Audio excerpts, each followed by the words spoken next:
What I got, you can't buy. It resides between my eyes. Walked through the fire, came out better on the other side.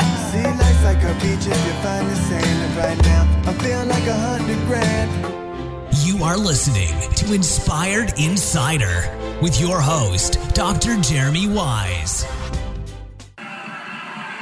Second down, 6.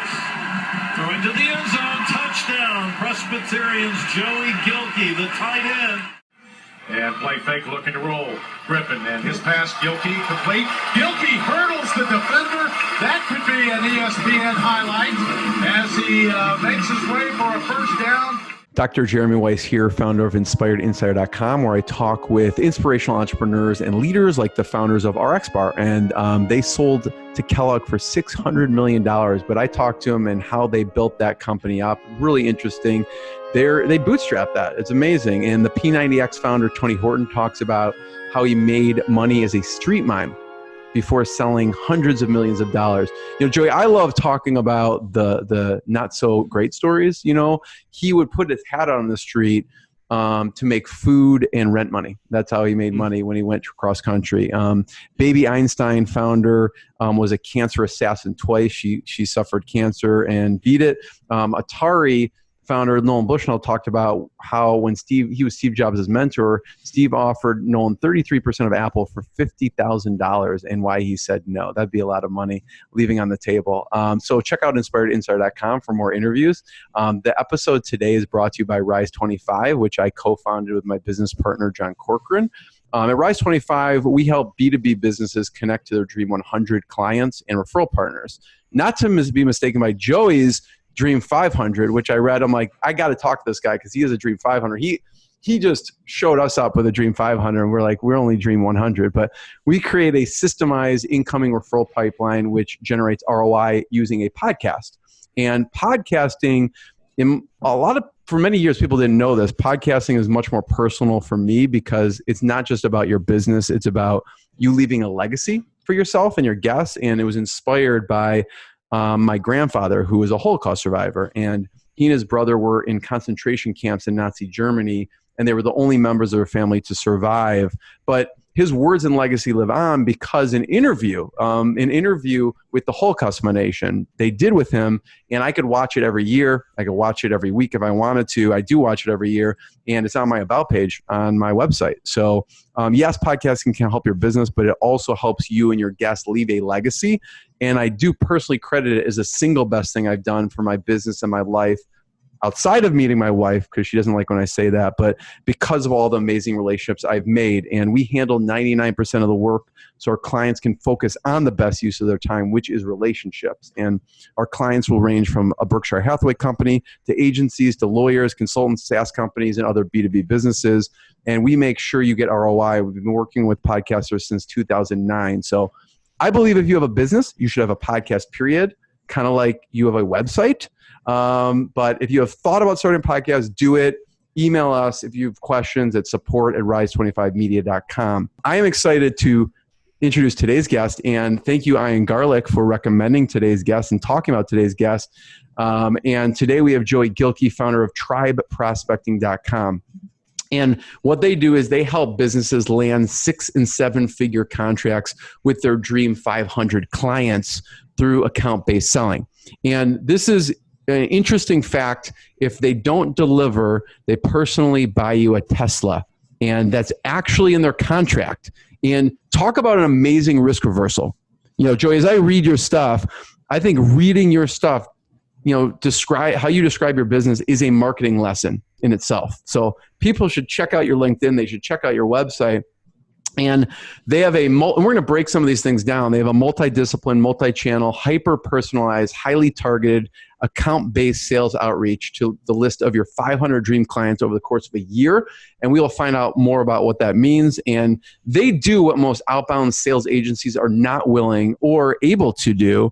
And we will break all these things down. And fun facts about Joey on a personal note, which I find fascinating. We may or may not get into these things, but he played college football, so you can watch highlights on YouTube, about his highlight football days. He was a theater major, and he also has a genetic mutation, which we may or may not talk about. And I'm not joking around when I say he actually has a genetic mutation. But Joey, thank you for joining me. Jeremy, thank you for that incredible intro. It's all awesome. True. And I want to break down your research. Yeah, I want to break down, not right this second, but multidiscipline, multi-channel, because all those things can be broken down further. But we were talking on the phone previous to this a couple days ago, and we were talking about favorite customized gifts. And what you guys do is very personalized. So I want to hear some of your top 3 favorite customized gifts you've sent to clients or you've sent on behalf of clients. What are your top ones? Yeah. Top stories? I'm trying to think the one that I shared with you previously, but I've got. I remember, but I want to let you go wherever you go. I'll mention that one. Yeah. Cool. So yeah, I'd say some of my favorites. I actually just recently sent one that was received very well. It landed me $250,000 in revenue, so I guess it went well. But I mean, it was pretty simple. I sent this guy a cigar box. I found out he loves cigars. We do, again, account-based selling, so we treat every account like it's its own campaign, so everyone gets something different. And I found this guy is a cigar, whatever the aficionado or something. Yeah, aficionado, yeah, exactly. Kind of like a som is for wine. And I spent quite a bit of money on this custom engraved cigar box that was had nothing about me in there. I didn't put our logo on it. I didn't put my business card in there. I literally just wrote him a handwritten note, said, "Hey, little birdie told me that you like this. This is your favorite cigar. Here's an entire box full of them, and here's an engraved humidor, if you will." And that went super well. Another one, which actually I recall now, the one that we talked about, was I sent a wine bottle. You sent so many cool gifts, I can't even remember like the one you told me. It was a wine bottle that had a white label on it. Literally, it was just completely blank. And I wrote this. I found out this guy liked a certain type of poetry, or this certain poet was one of his favorite writers. And so I looked up one of the famous poems. I wrote on this bottle of wine in really nice handwriting. It wasn't me who wrote it. I don't have great handwriting, so someone else had to write it for me. And then I wrote a card, put it in this oak box that had that one did have our logo engraved on that box, but had that engraved on there. Sent it to him, and that turned into a long-lasting relationship as well. Outside of that, I've done a bunch of signed helmets, tickets, season tickets to their favorite college team, just random stuff. That my whole goal is to surprise and delight. And my vision for that is it's going to cost me way more than using a $69 a month automation tool. But I'm going to develop a relationship, and that's going to pay far more dividends than me hitting send on an automation tool. So there's a little bit. I love it. Thank you for sharing that. I want to break some of those down. So we say multidiscipline, multi-channel, hyper-personalized. We talked a little about the hyper-personalized part and highly targeted. So what do you mean by multidiscipline, multi-channel? Yeah, so multidiscipline is so if you think about like in the grand scheme of marketing and sales, there are all sorts of disciplines, right? So there's someone who's an incredible copywriter, someone who's good at persuasive language. There is trying to think of other ones. So PPC, those are disciplines that, analytics types of things like that. Channels are where that discipline is expressed. So if you're a good copywriter, it doesn't mean that you just send good email. It means that you're also potentially going to be used for direct mail, writing handwritten notes, or LinkedIn messaging, or whatever it might be. If you're a persuasive speaker, that might mean getting on stages. That might mean podcasts. That might mean being able to send voice memos and things like that in the outreach. And so multidiscipline is what it is, your skill set is. Multi-channel is where that skill set is expressed. Yeah. So what kind of channels do you utilize? Obviously, you talked about direct mail. What else do you use? Yeah. So we have a 36 tactic pick list that when we onboard a client, we do our discovery, we understand them, their ideal dream clients. We build that Dream 500 list, hence the name Dream 500. And what we do with that really is we take that information and we understand, okay, what is the context of their offer, their market, where they're positioned in that market, and who is their customer relative to that offer in that market. And so we call it the four fits.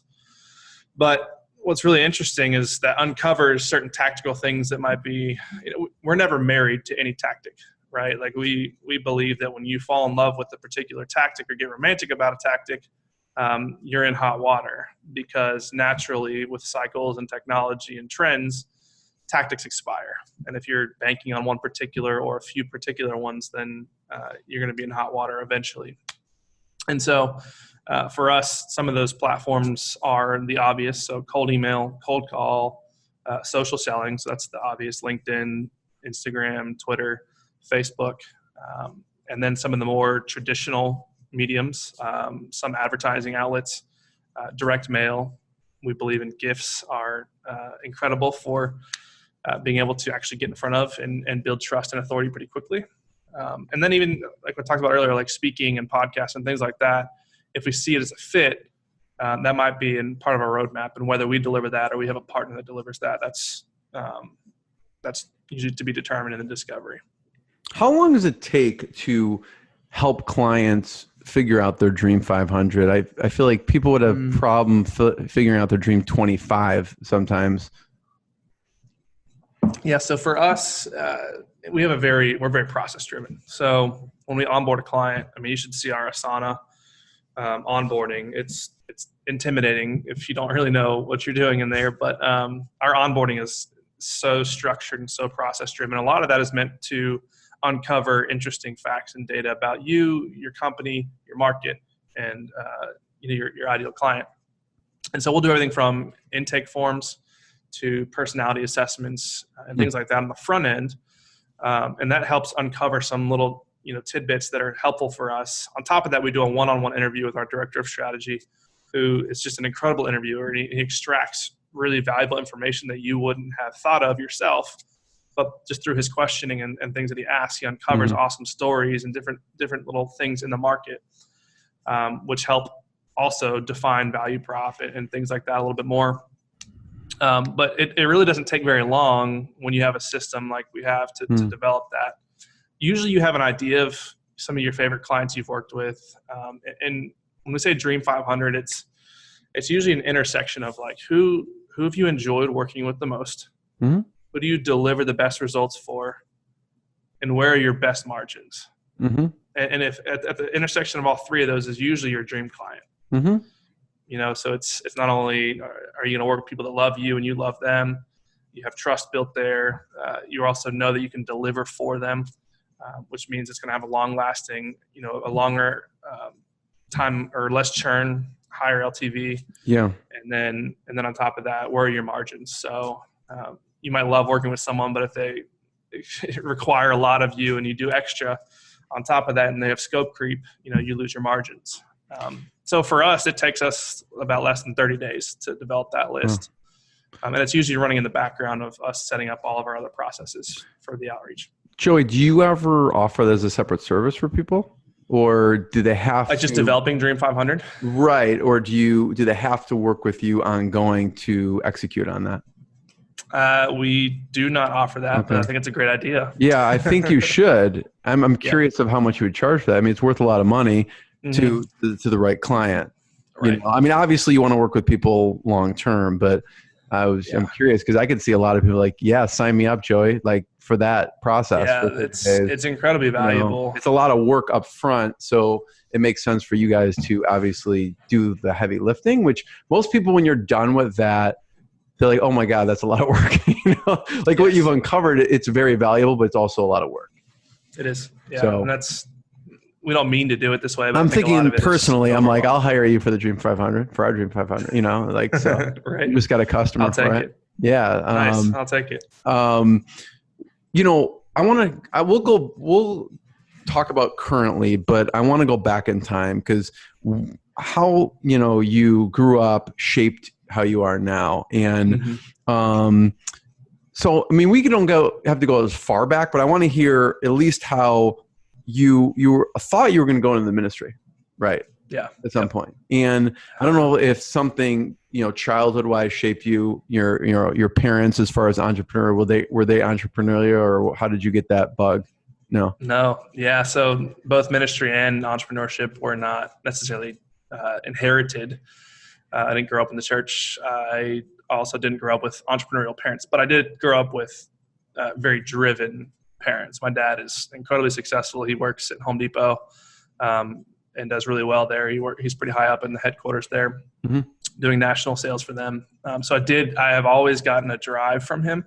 And I think that actually reared its head mostly in sports. I mean, we talked about I played college football. Yeah. I also played high-level baseball. Could have played, two-sport athlete in Division I college, both baseball and football. I just didn't have the time.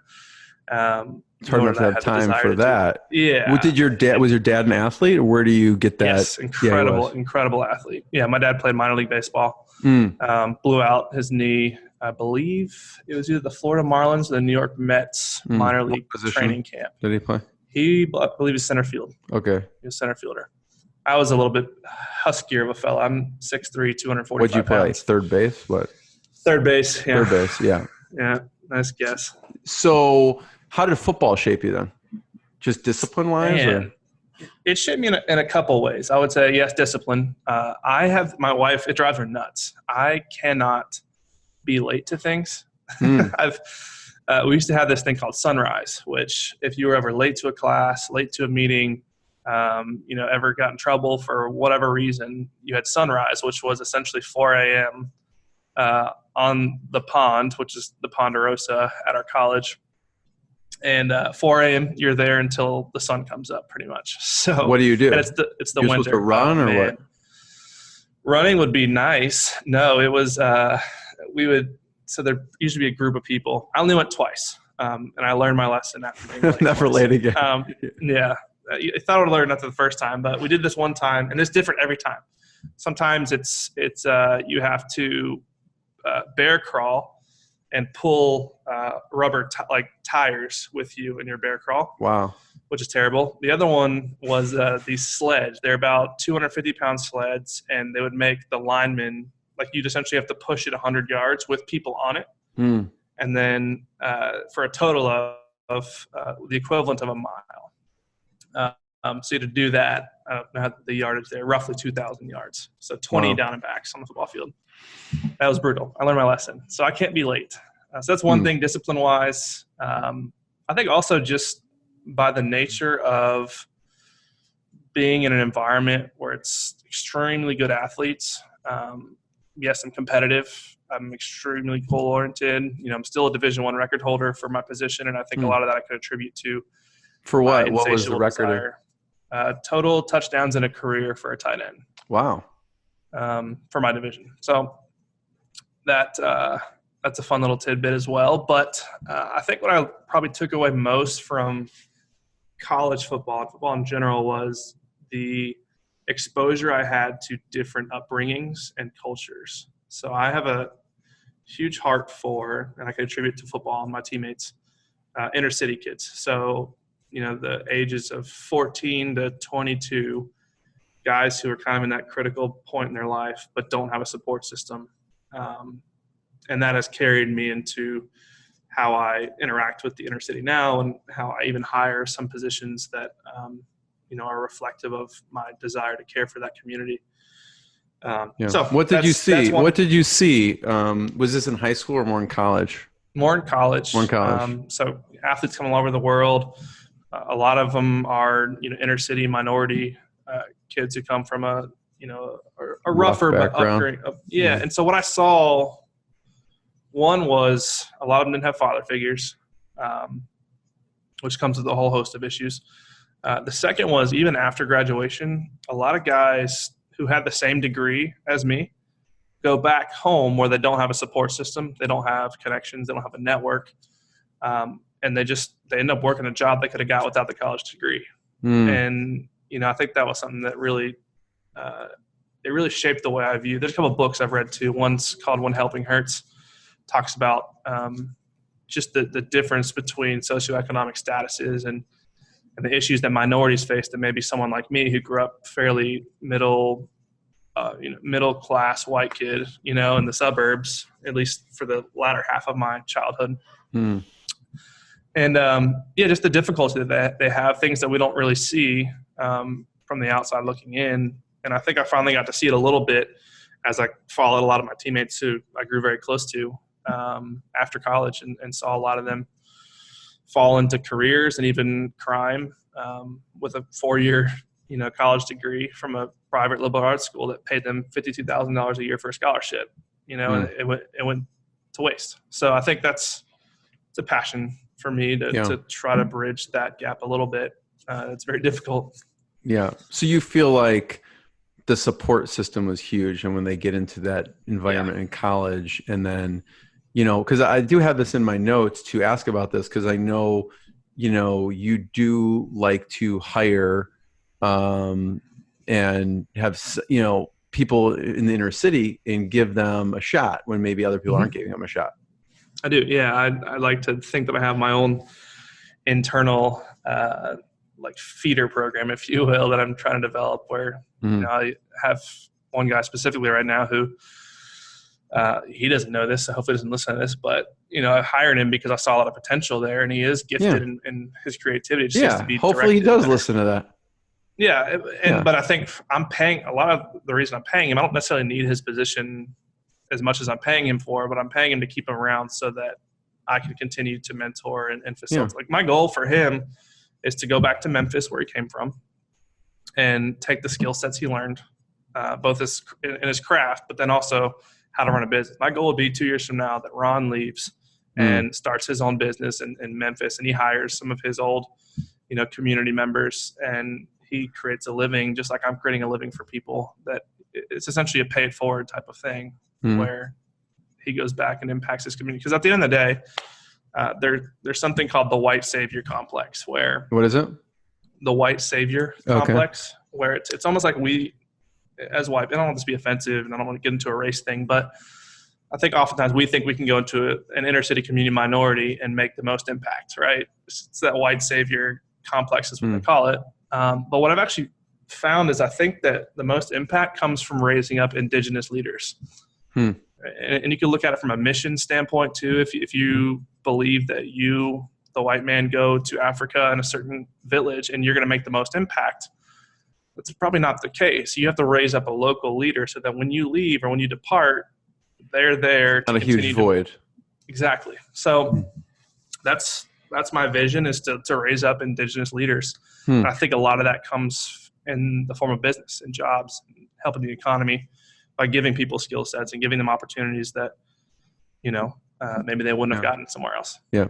I mean, I think someone like Ron or whoever, it's the same. It's pro sports, right? Like, you invest in someone in the minor league system because you see great potential to go to the major leagues, right? And so it's the same thing. That you see a certain potential, and you're like, this guy could be a superstar, and I'm going to help him get there, right? Absolutely. And I think, again, back to the support system thing, like, I think that, again, I don't want to be offensive, but maybe I do if you want to get views on this thing. But hey, you're all for it. You're the guest. This is your review. Yeah, totally. So the phrase white privilege is thrown around quite a bit.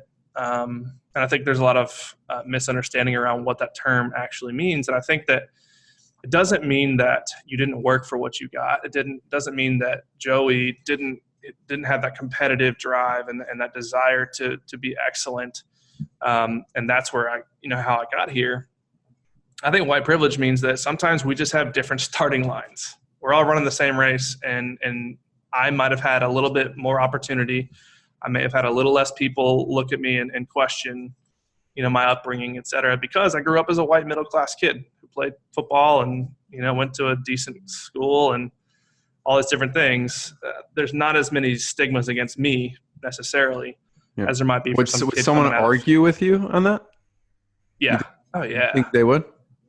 I've had people argue with me before. I mean, it's mostly because they can't see past the word white privilege. I think that just slapped on as a label. They just, see red and they go after that. They get offended, and then they don't hear the rest of this. Right. I like to try to throw a caveat in there of, at the end of the day, this is not to discredit your hard work at all.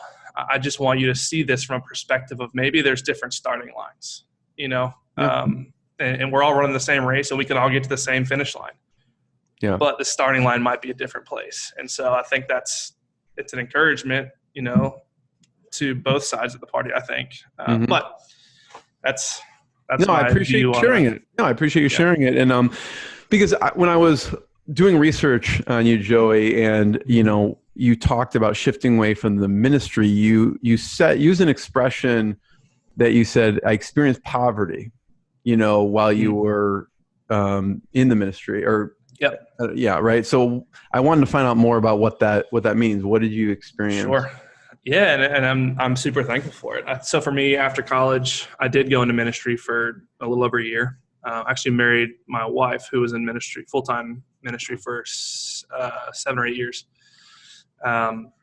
So what does that look like when you say I was in the ministry for a year? What are you doing? Yeah, so I was actually on a campus, University of Tennessee, doing full-time ministry, so outreach, developing a community, trying to bring people together for the purpose of sharing our faith and impacting people. And in order to do that, in order to do my job, I had to raise support. And there's a certain threshold in which we were able to raise. So my wife and I, we lived off of $12,000 each.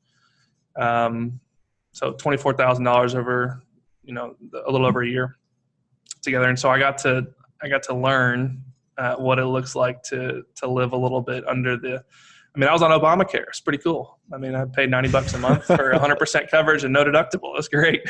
Sign me up. Sign me up.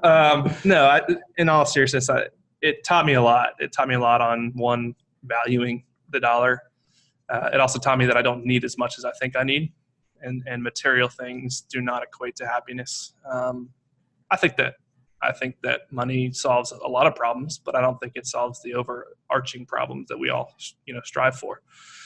So, that was my short season of poverty. I don't want to act like I lived in poverty for years and years. I was on food stamps, but again, I had a great support system around me. We moved to Knoxville, Tennessee, and that's where my wife grew up originally. So we had a lot of great community around us that supported us in many other ways outside of just finances. But I did get to see a little bit of what it's like to have to worry about the paychecks, and the bills and what comes in this month versus, you're banking on a supporter sending you a check and they hit hard times. And so therefore they can't pay your support for that month. That happens, and that's okay.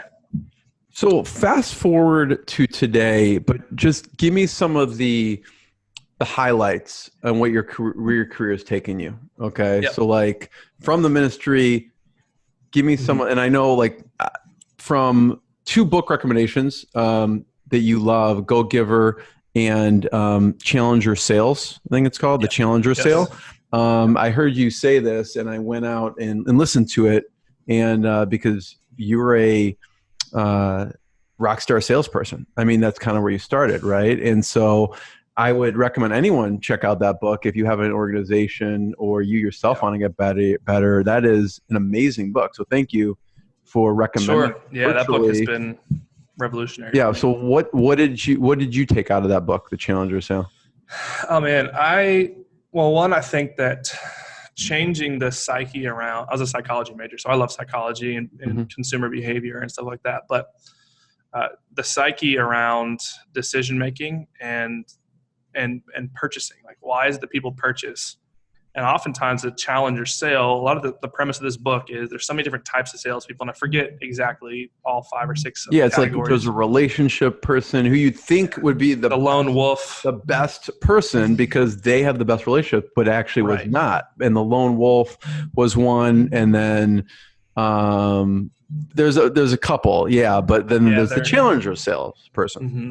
And they just, in all their research, a lot of the data that came back, they outperformed in almost every organization by quite a bit. And so the Challenger Sale is really someone who, you can kind of gather from the name, is willing to challenge the customer on their buying behaviors. So just because so here's an example. So part of my career trajectory, I was in commercial insurance, really sexy. And so I got into commercial insurance where we realized that it's an incredibly commoditized product, right? You go to a broker, you go to a carrier, and your goal is to get the cheapest insurance possible, right? Best coverage, cheapest insurance. We realized that, and part of our Challenger Sale was, okay, we need to think about how we position ourselves. All of our competitors are saying, hey, we can get you the cheapest policy, best coverage, et cetera. We said, no, okay, let's stop putting it in the hands of the carrier. The carrier is the one who actually gives the insurance. The broker is the one who just, matches the customer up to the carrier. And as the broker, we need to act far more as an advisor than we do as a broker. And so when we get into conversations, a lot of these ideas about gifts and stuff came in this season of my life as well, where our goal, once we got into a meeting, we shocked and wowed them with our ability to give special things and get into the inbox and cut through some of the noise and get meetings. When we get to the meeting, we had to then communicate with them why it is that the way that they buy is the wrong way to buy and how that actually hurts them. And so we did that through developing a risk management course and a risk management consulting, if you will. And we gave that away for free. Said, listen, we're going to come in and we're going to help do risk mitigation for your entire company. You're a manufacturing company. You're paying $750,000 a year for insurance. We'll come in. We'll do risk management over the course of about 18 to 24 months. We believe that we cannot be in the hands of the carrier, but instead we can position you as someone who's worthy of a better policy, and let's drive your cost down. And you essentially depreciate your policy. And so that was a huge learning curve for me, was applying the challenger sale to an extremely commoditized industry and positioning yourselves as someone who's the expert in the room. Yeah, you're the advisor and expert at that point. Mm-hmm. Absolutely. And that's carried into every business since then. Yeah. So thank you for recommending the book. I suggest anyone get it because it's kind of like Give and Take by Adam Grant, and the breakdown of things that you wouldn't, they're a little counterintuitive, right? The givers are the most successful, but the givers are also the least successful in the book. And I feel like the challenger sale was very similar. What you expect is not what actually happens to be true. So timeline, ministry, or left ministry, college football, ministry, mortgage broker. What's next?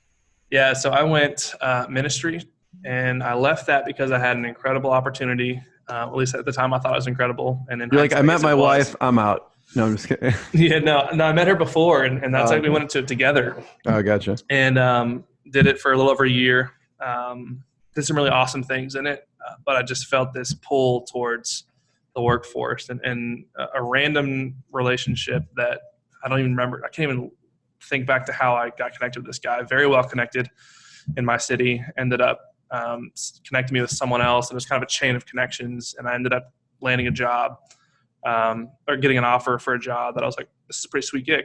So I jumped from ministry to IT recruiting and got into the IT recruiting space. Got to work with some awesome organizations, learned how to sell into Fortune 1000 companies.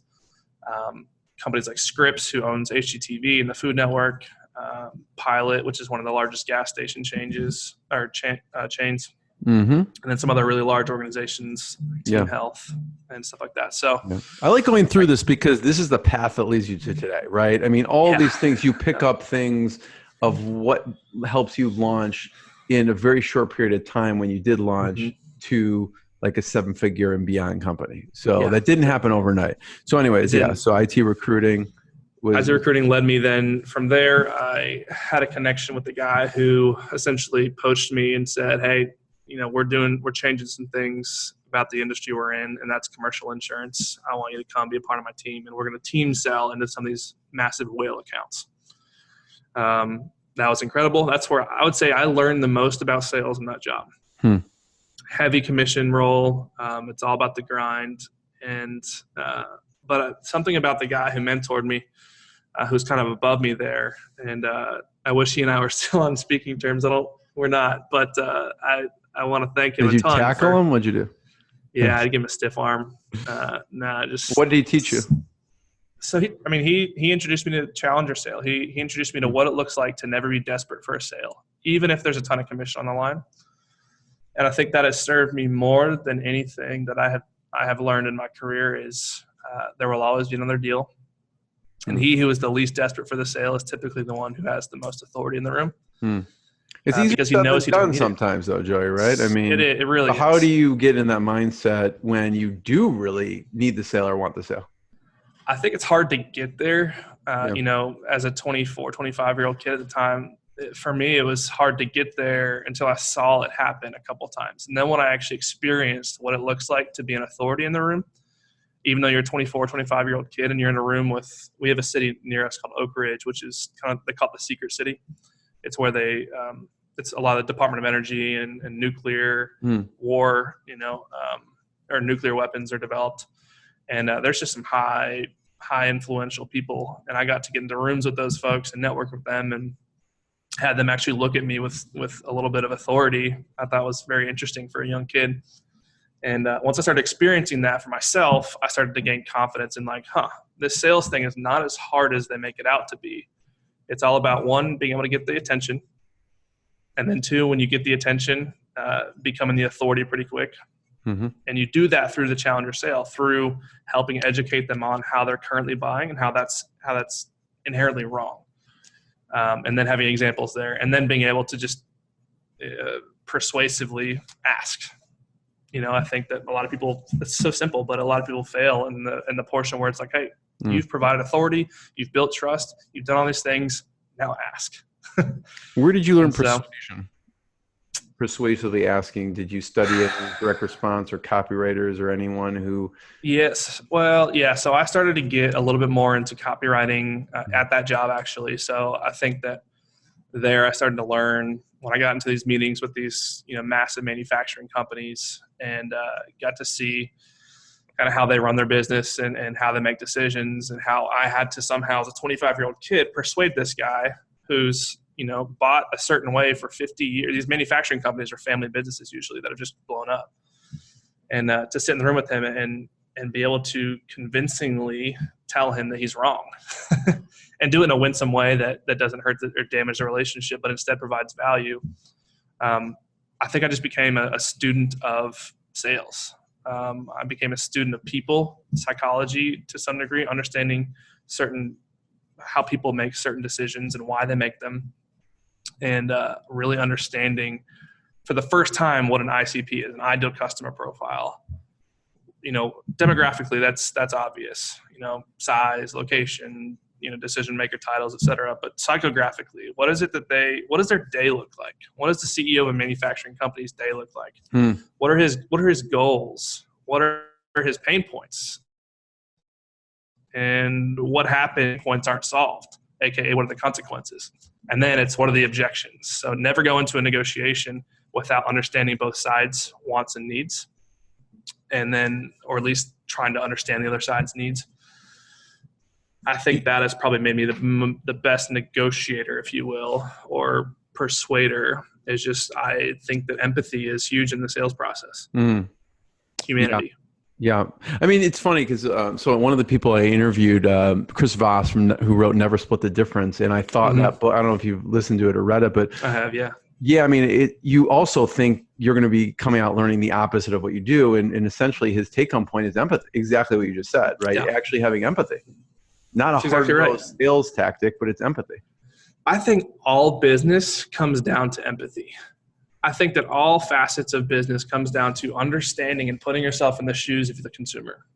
I think that copywriting and persuasion and closing and even, product development and all those things come down to you understanding who you're selling to. I love Seth Godin, as most people do. He talks a lot about building your tribe. We have an interesting connection there with the name. .com, yeah. Funny thing about my name, I started tribe prospecting. It took me all of 20 minutes to name it, pick the colors, and make the logo. Never looked back from there. So, but it's because I just believe in building community and tribes. So what Seth talks about is most people create the product, create the service, and then try to go find people to buy it. His stance, and my stance as well, and this takes empathy, is understanding a certain demographic of people. Looking at the whole market spectrum, finding your corner or finding your sliver, going deep with them, and then deciding what is it they want and need. And let me tailor my offer or my service to those wants and needs. I think that's probably one of the most valuable things that I've learned is you have to be empathetic in order to understand your buyer. Yeah. So when you talk about the buyer and the demographic and psychographic, are there any interesting, you mentioned pain points and objections, or anything that come to mind that's interesting that you maybe didn't expect when you dove deep whether it was a pain point that you weren't expecting or an objection you weren't expecting? Yeah, that's a good question. So I've also learned that different positions have different pain points and needs. So like you can't just say when you do account-based selling, you have to look at the whole decision-making ladder. You have to look at the CEO, the CMO, the CFO, the COO, all the people who might be involved, the directors, the coordinators, et cetera. Right. They all have different pain points because they all have different needs and wants and desires. They have different pressure coming in from different directions. The CEO of a venture-backed company maybe doesn't have as much side-to-side or upward pressure, but they have downward pressure from investors. A COO he has pressure from the CFO from a financial standpoint and the CEO from a performance and margin standpoint. CMO has pressure from everywhere because, they have a lot of pressure, needing to produce, and they usually fall into the vanity metrics issue because that's how they feel like they can provide value to their company is by showing how much they've gotten likes, comments, shares, et cetera, as opposed to driving results. And so I think that's been an interesting uncovering. It's just really understanding CEO has way different pain points and goals than the CFO might. And the CFO might have way different ones than the CMO. And being able to uncover that and really put yourself in their shoes, again, empathy, and walk through a day. Like what is Sally, the CMO, what does her day look like at a $50 million company? Who does she report to? Who reports to her? Mm-hmm. What is she probably struggling with in relation to her market, to their offer, to our offer, et cetera. And a lot of interesting things can come from that when you start doing some research and deep dive into that, and even being willing to pick up the phone and interview people and ask them, hey, I have no dog in the hunt here. I'm just trying to understand the market. What are some things that you struggle with?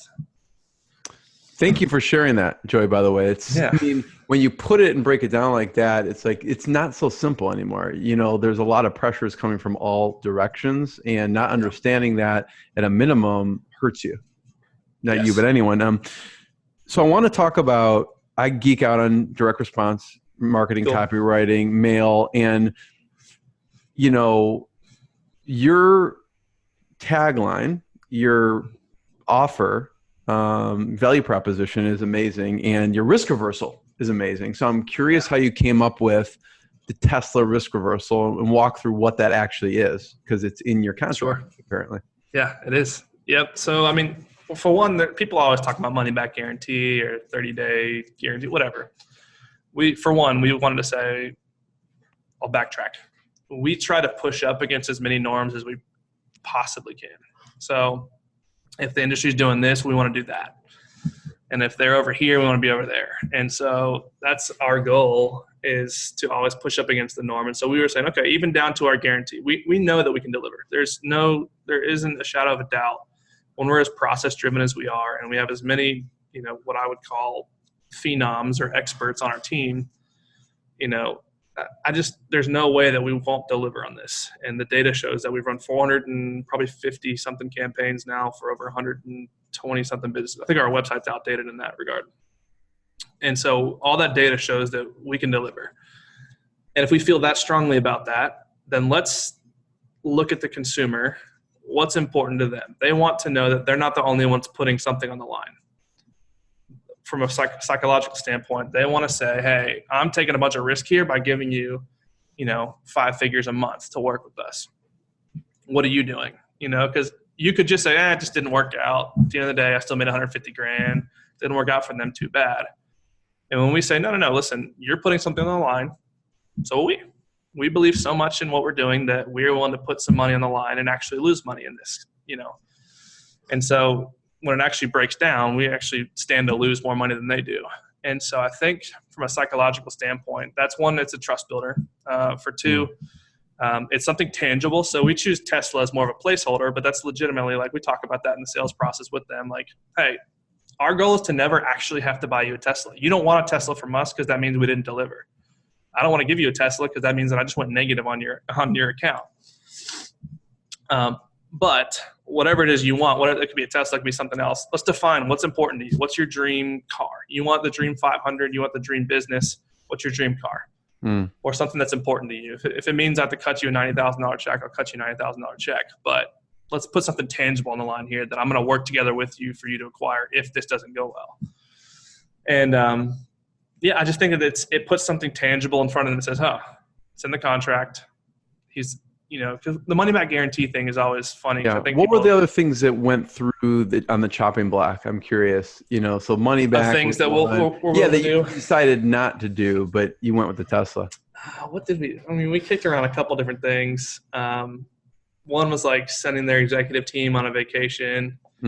Almost like that was a poor investment, but I guess we'll get to go on a vacation together. Again, we've never had to, and hopefully we don't have to do this. Right. But, those are some things we kicked around. And then obviously the money back was one of the first ones thrown back. We're like, we hate that. So let's do something else. I like it. When I read that, it made me think of a couple things. First of all, I love it because it sticks out. And second of all, it probably makes you and the team a little bit nervous. Like you want a risk reversal that it makes you a little bit nervous. But what makes me nervous about it, and I'm not even you, was, the question is, how do you train your clients so they don't lose deals? Because you could bring them amazing, like I can tee you up in a pitch and you can, it's up to you then to hit the home run or the base hit. So you can tee them up all you want, but if they don't close a deal, you brought them the dream client and they didn't close them. Exactly. So that's not on you, right? Right. So how do you train your clients? They don't lose deals, and talk about that a little bit. Well, part of it's qualifying. So on the front end, we're fairly selective with who we work with. But obviously Dream 500, we have our dream ideal clients as well. But for us, I want to make sure and understand, one, do you know how to sell? If you don't, do you have someone who does? Two, what does that look like for you? Walk me through your sales process. So let's just say an inbound lead comes through. And we both know inbound versus cold lead is a lot easier than a cold lead. But let's just walk through the easy one. If you can at least explain the easy one, then we'll work on get the easy one right. Forget about the whole and one. So let's just say hypothetically, someone comes to your pipeline. You've got some marketing automation. You've seen they've been on your website for a while. They've looked around. They finally sign up for a call or whatever your call to action is. You get them on a call. What does that call look like? What's your objective for the call? And they tell me, I can usually tell from that first answer whether or not they're at least somewhat capable. I don't need you to be a rock star salesperson, but I need you to close like 15% or 10%. Because that's still, I mean, if you're bringing 10 amazing clients and closing one, I mean, it's still an amazing ROI, but what's like all-star status in that regard? It's like what percentage? 30%. 30%. So someone should aim for 30%. Okay. Yeah. I don't like to brag a whole lot, but I'm going to anyways. But I think that I'm north of 50. So have you thought about just completing that process for them? Yeah. I've actually been asked by too many to count at this point. And we do have one, and instead of we don't take a fee from it, but it's essentially a rev share or an equity model. So we'll do retainer, which that retainer is for the lead generation portion of developing the opportunities with the Stream 500, and then it's a rev share / equity, just dependent upon. We've done both. So in small percentage of cases, you'll complete the circle. Yeah, we're trying to make that a more formulated offer right now. Because that is a big problem that we have found with most companies is you can serve it to them on a platter, but sometimes they seem to drop the platter. So some things we do, that's why we require they work with us for 12 months, because I want to be able to see some of the signs by month 3 or 4. I'm like, hey, we've lined up this many. And let me back up. In the sales call, when I'm vetting them, I ask them, like, hey, you're putting money on the line. We're putting a quote unquote Tesla on the line, whatever it is that you want a placeholder there. We both have risk here. What happens when I bring you 20 leads over the next 3 months or 4 months or whatever it is? What happens if you don't close a single one of those? And then we get into a conversation. I say, well, here's what I pitch. It doesn't mean that we're not doing our job. We'll be the first ones to tell you if we think we're not doing our job. And then for you, it probably means there's an indicator there. You told me X percentage, this is your close rate. People always inflate their close rate. I think it's hilarious. I've had people tell me they have an 80% close rate. I was like, okay, that's probably because it's a referral and it's a family member or something like that. And it's like 3 out of 4 people. It's like on a very low number. Yeah, you have a very low volume. Right. 1 out of 2. And so I try to get in there and say, hey, this is what you've told me that you have a 80% close rate. Let's just make it really conservative. Let's say you have a 20% close rate. That means hypothetically, every 5 leads I bring you that are solid, qualified leads at Dream 500, you should close one. So if we're getting to 10, 15, and 20 leads, you still not close one, then I think there's an issue with the close. And so I'm going to ask them first, what do you think we should do if that's the case? Well, hopefully we never get there, but maybe you can get some pointers or whatever. And so that's usually where I say, okay, well, here's what's going to happen. We're going to keep an eye on this. And if 3 or 4 months goes by and we drive X amount of leads and you still don't close them, you and I are going to have another discussion. We've still got a lot of time. We've still got 8 months left on our contract. We're going to have another discussion. And I'm going to essentially ask you to let me coach you on closing. And it's going to cost you more money, but it's going to make you way more in the long end. Usually they say, well, why don't you just do it right now? And I'll do that. Or they say, okay, deal. And then if they're smart, they're like, just do it on the front end, right? Yeah. Because even if you increase it by 10%, that's huge for them. It's massive. Yeah, it is. So that's usually a way that I can prevent that. And we have essentially rating scales. Each one of our team meetings, we're going to, thumbs up, thumbs neutral, thumbs down on where the client's at. Thumbs up means they're closing deals, we're driving leads, et cetera. Neutral is either they're closing deals, but we're not driving enough leads, or we're driving leads, they're not closing. Thumbs down is we're not driving leads, they're not closing the low volume that we've gotten. And so we need to change. And then we start reverse engineer, or we reverse from there. Who are thumbs down? How do we jump in that right away and do what we call red alert campaigns? Neutral is, okay, let's diagnose this, maybe have a conversation with the client and figure out what's going on here. What's the disconnect? Yeah. And then if they're thumbs up, which hopefully most people are, then we just let it keep doing it. Cool. Yeah. Thanks for sharing that. Cause I figured that's what made me nervous, right? Not necessarily, you could bring them leads and they don't close them. That's not your fault, but you get blamed for it. Totally. Right. Yes. So picture this, Joey, you're sitting on the beach on vacation. You're talking to your wife, you're explaining your big goals. They feel empty. Talk about what you changed and a little bit about uncomfortable generosity.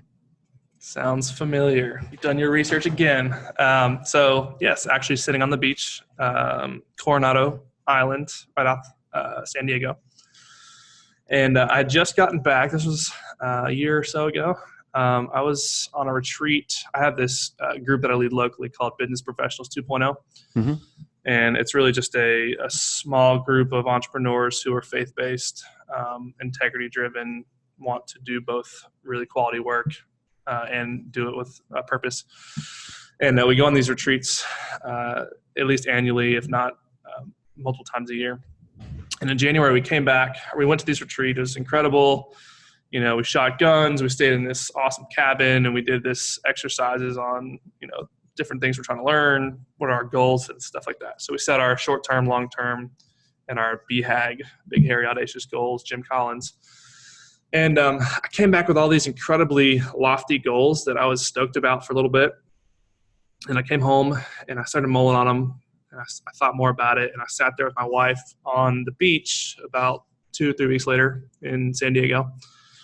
And she asked me, hey, I didn't ask you, how'd your retreat go? How are your goals? And as I started explaining them to her, it felt like this empty, all my goals were about me. They were net worth, and I do real estate investing as well on the side in apartment complexes. Like material, monetary type of goals. And those aren't bad. I don't want to make that mistake of those are bad things. But for me, it was like, I want to retire at this age, and I want to have this much net worth, and I want to have this much passive income from our real estate assets, and blah, blah, blah, blah. And as I explained them to her, and I thought to myself after I got done, I was like, I just didn't even feel good. Like, she was sweet about it, and was like, oh, that's interesting, cool, But I could tell, like, for me, there's a disconnect. For her, she's like, whatever. It didn't excite you as it should have. No, it didn't. And so at the time, I had a business coach who was really working with me, and he was challenging me a ton on those goals. He wanted to know my goals, and he's just like, dude, if you accomplish those things, knowing you specifically, you will be miserable. Net worth goals and you'll just retire by this age goals. Is that why? You'll just move it? Like you'll just move it'll just be either I hit them and I just throw it all away and I'm like, cool, I guess what I do now. Or it's, well, that's not enough. Here's the next one. And that's common. But he said, I think that you need to think about your goals a little bit differently. And so he really challenged me to there wasn't any specific exercise as much as like, what's important to you? And I started explaining some things, especially inner city things and type things like that. And it came down to, there's a couple iterations of my new goals. So I threw those ones out the window and I said, okay, what do I know to be true? I know for a fact that I have met multi hundreds of millions, millionaires. I've met billionaires, and they've done all the success, achievement, accumulation, and they're not that happy. I have one guy here locally in Knoxville who's probably worth $750 million. And the dude's life's falling apart. He's not happy. His alcoholic, his family's falling apart to some degree. His kids are falling off the rocker. And so you look at that and you're like, man, this guy's done everything that I'm essentially setting out to do. And he still doesn't have it, whatever it is. And so I started asking myself, well, what else do I know to be true? I've never met somebody who was incredibly generous with their time, with their money, with their resources, and sat on their deathbed and said, man, I really wish I didn't give my time, my money, my resources to this thing or these people to give. Yeah. Right. I've met tons of people who, in their older age say, man, I regret spending those super late nights at the office when I had my kid, and just stuff like that. They have regrets. We all do. But I've never met someone who said, I regret spending time on others and pouring myself out for the purpose of others. And so that started me down the path of generosity. And so I went from accumulation goals and net worth goals to then saying, how is it that I can be the most generous I can possibly be? And so that's what kind of stemmed or created the phrase that we use in our company and my life, which is called uncomfortable generosity. How is it that we can continue to push the limits on being generous as a company, as people, as spouses, as community members? How can we continue to push that envelope and say, no, I'm getting comfortable with how generous I'm being. Let me push that a little bit further. So that's the genesis, if you will, of that. Thank you for sharing that. I mean, I think it's really powerful, and I'd love to hear a few examples either from others or you so that people can get an idea of what type of goals should they be setting for themselves. Yeah. Well, for me, it started off with just giving goals. And so instead of accumulation, I had a certain number. My wife and I, we've always given to the church, to ministries, to different organizations.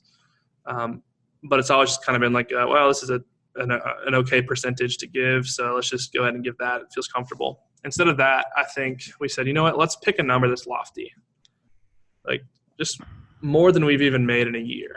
And let's set that as our giving goal. And that's a really hard goal to hit, by the way. I've been trying, but it's hard.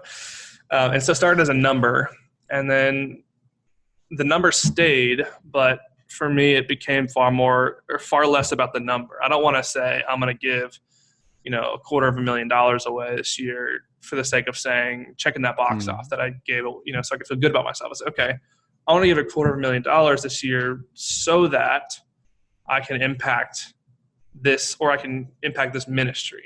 And so that was the next iteration was, okay, where do I want to give that money to? What organization? And then it said, okay, let me take that a step further. I want to give to the ministry, not because I want to serve the ministry per se, but I want to serve the people that ministry serves. And so it allowed me to tie, a dollar figure to the end person who's going to be impacted. The ministry is the vehicle in which we're going to have that impact. I can't be the one who's in the inner city every day, but I know someone who can be, and I can help fund them. And I know that they're going to be the ones who are pouring into these 15 through 22-year-old, minority kids who need an opportunity. And so for me, it was, let me tie the end impact with the dollar figure. And that actually, when things started clicking for me and it got really exciting, was, okay, I can tie every dollar and every deal that we do internally at Tribe to impact. And for me, that has been just a game changer for the way that I view business. And when things are stressful, things are hard, I have a why that's way bigger than myself that enables me to say, okay, cool. This is tough right now. My to-do list, I use OmniFocus my OmniFocus is filled with all these tasks and it's overwhelming, but I know that if I can push through this, then I can have an impact on this specific group of people or this specific community. So that's one way. And then just internally, like we, in our company, we give end of year bonuses, but we also give end of year generosity gifts. And so we want to encourage and cultivate a community of uncomfortable generosity in our company. And so what we've done and are going to continue to do is we're going to give them a check at the end of the year and say, hey, this is for you to give. I want you to choose where this goes. This doesn't go in your pocket. Here's your bonus. Now here's your generosity bonus. I want you to get in the habit of giving this money to them. Mm-hmm. On top of that, whatever you give at the end of the year, on top of this $1,000, we'll match that.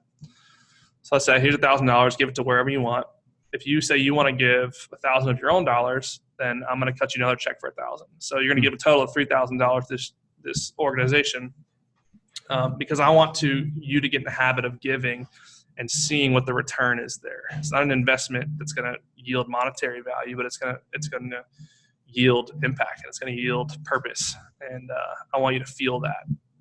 So, thank you for sharing that, Joey. Have you seen anyone do anything specifically like creative with that in the generosity space? Yeah, like maybe they took it and I don't know, they did some kind of fundraiser, or they typically just choose a cause that they enjoy. Yeah, it's usually a cause. I'm trying to change it a little bit, and we've even tried to do some time. Like most of my team's dispersed, so I can't be in the same city as them to do this. But it kind of goes time wise too. Like, hey, if you want to run this thing at the end of the year, with this nonprofit to help them get gifts to inner city kids and that kind of stuff. Like I want to do something comparable and my leadership team wants to do something comparable. Right. So there's stuff like that. That's pretty cool. But I would say most of the time we give money, they give some money on top of that. We match that. That's been the traditional. I could see someone also cashing it, getting all the $1,000 in cash of 20s and just standing on the street and handing them out to people or something crazy. I think that would be cool. I would be so down for that. There's a cool, so I have what's called it's essentially a giving fund. So it's just like you would give to a mutual fund, you give to this charity or giving fund, and generosity funds, what they're called. And they actually invest that money for you, and it actually makes more money that you can give after. So if you put $500 in there, it might come back and have 530 in there, and you can give now 530. That's how they make their money. But you're able to do that, and there's a portion that you usually have to give to a nonprofit that's in some certain label, or they have some sort of regulated, 501c3, et cetera. But there's also an organization called Giving Hands, where you can give to this organization that will do some sort of mercy giving. So if you have a neighbor who needs a car, you can't necessarily send that out through a generosity fund and get a tax write-off and all those things that come with it. But if you give to Giving Hands to then create a gift or a donation fund, kind of like a GoFundMe type of situation. Yeah, that's exactly right. It's just for individual causes, and it could be for anything. And so I've actually not really taught a whole lot of our employees about that, but I kind of want to, because I think that would stoke some creativity for them to do some stuff that's not just not to an organization. Typical. Yeah, exactly. First of all, Joe, I want to be the first one to thank you. I have two last questions for you. Everyone should check out tryprospecting.com. Anywhere else we should send people to online to check out? I'm pretty heavy on LinkedIn. Have a decent sized network. I'd love to welcome you into it. Cool. If you do, I'm getting like 60 invitations a day right now. So if you would, that's the power of the Dream 500. No, it is the power. But I would actually welcome, and I'm not going to accept, but maybe 10 of those 60. But if you write a note and just let me know you heard me on the podcast, that would or be actually awesome. Write a personal note. I don't care what it says, just something personal. Exactly. If you're just a human, I usually tend to be a sucker for people who are acting like humans. So. I always ask this, Joey, since it's Inspired Insider, what's been a low moment you had to push through in your career, and then what's been a proud moment on the other end? What's been a low moment? I think low moment. That's an easy one for me. wife has a twin brother. Name's Brendan. Probably one of the most inspiring individuals I've ever had the privilege of meeting. I'm about to try not to choke up here. You're allowed to. But 2.5 years ago, he was diagnosed. So he was 31 at the time, diagnosed with stage 4 non-small cell lung cancer. And it metastasized to his whole body. It was full lung coverage, kidney, bone, a couple other places, and then 24 brain tumors. Jeez. And 31, super healthy, never smoked. Just one of those lottery draws of congrats, you won the lottery of cancer. And so that was just a really difficult time for the family. It was an encouraging time because I think it drew us closer. And praise the Lord, he's now cancer free. 2.5 years later. Really? Yeah. Holy cow.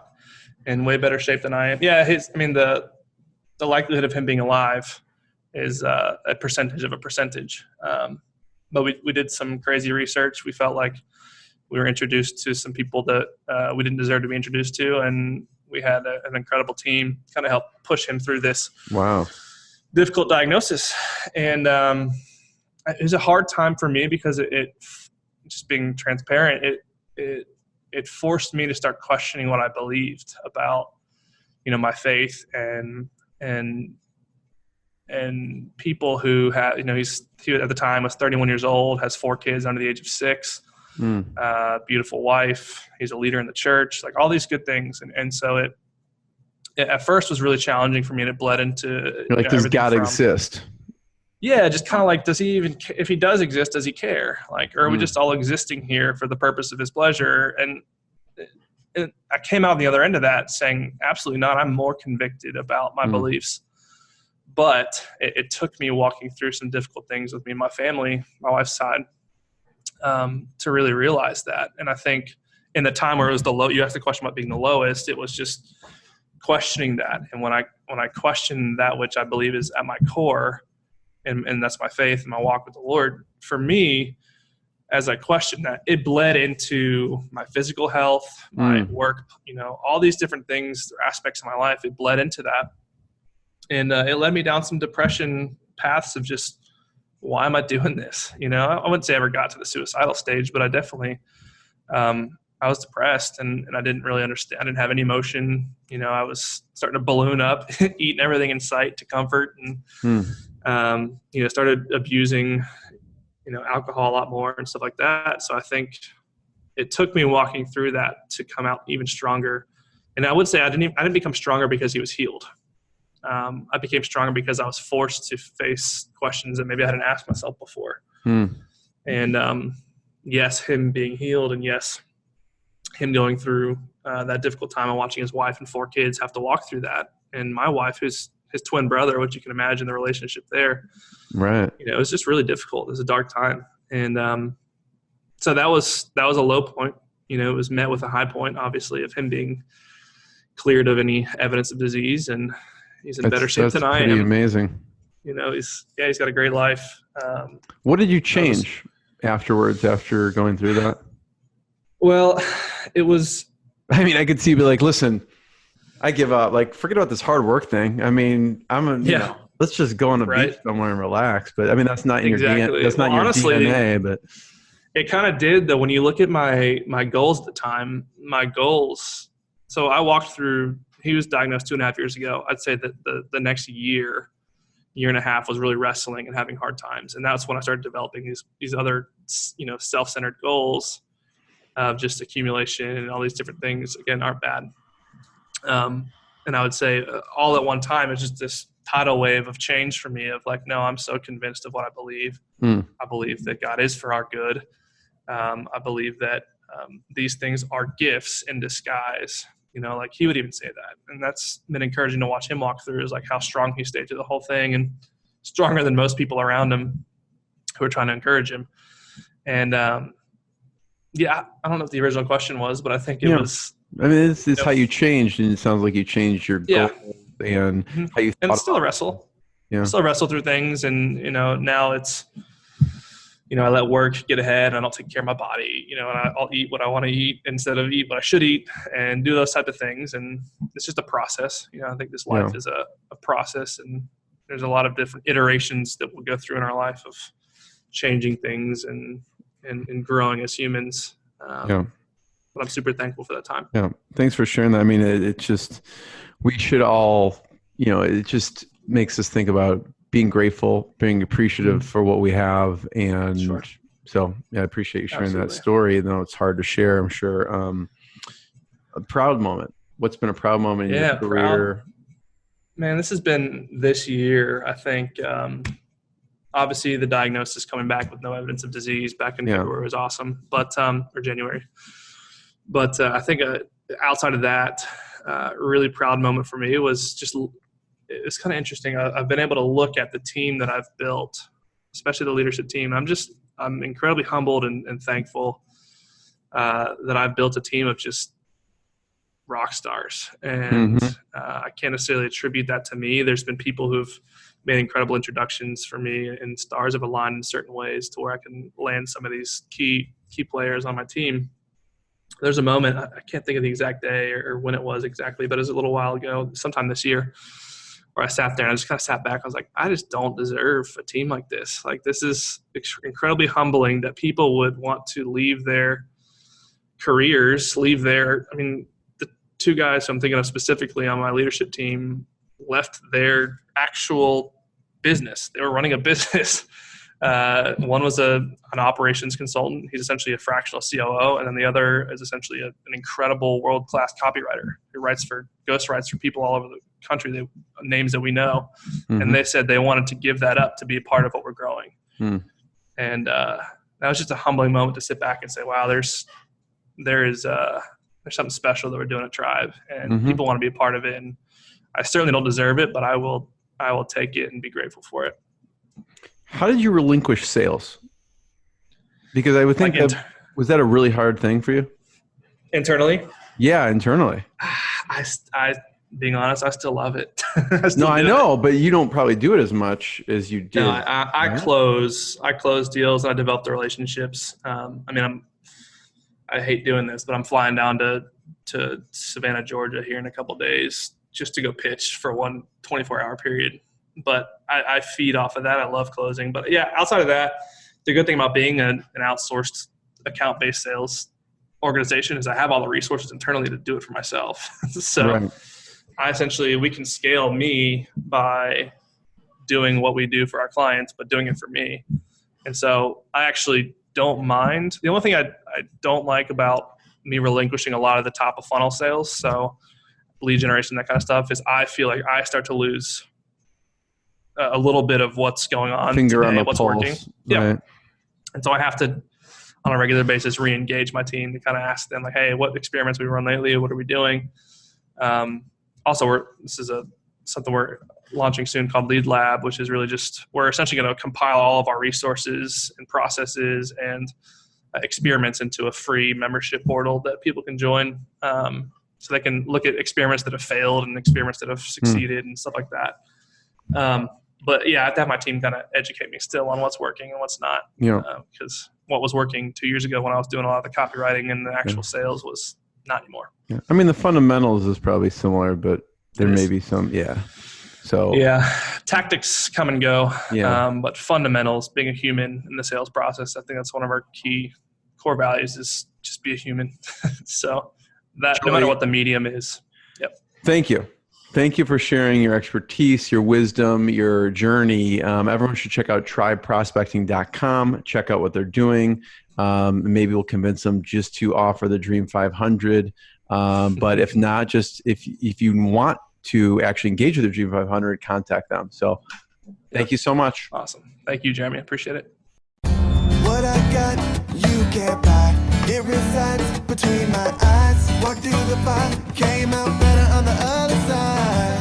See, life's like a beach if you find the